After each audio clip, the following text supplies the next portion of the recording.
কিরে বেটা, সাংবাদিক হয়েছিস? তোকে না বলেছি আমার বিরুদ্ধে কলম ধরবি না? ভয়ের কসম, তোর উপর শনি ভর করেছে।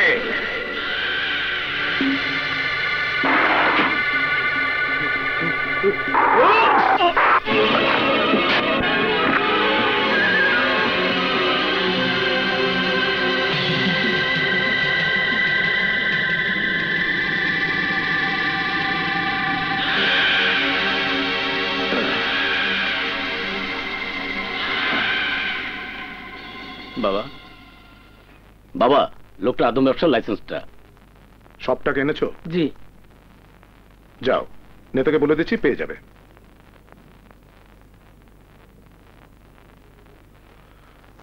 তোর কি সমস্যা? আমার বাড়ি দখলটা এখনো পাইনি। টাকা এনেছো? জি। যাও, বলে দিচ্ছি, পেয়ে যাবে। সালাম। ওয়ালাইকুম।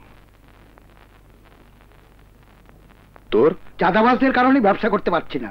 আমার এলাকায় চাঁদাবাজ? টাকা এনেছো? জি।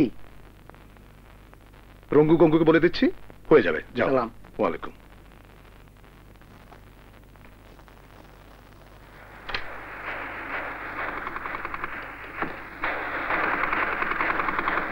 হ্যালো, নেতাকে দাও। নেতা, একটা লোক পাঠালাম। আর তোমার বিয়ের কণ্ঠস্বরটা তো খুবই মধুর, নিয়ে এসো না একদিন। বস, সবাই তাকে বাবা বলে কেন? ভয়ে বলে, ভয়ে। খুবই ভয়ঙ্কর লোক। তবে আমরা জিগরি দোস্ত। ওই যে 71 সালে গন্ডগোল হয়েছিল না, তখন আমরা একত্রে কাজ করেছি।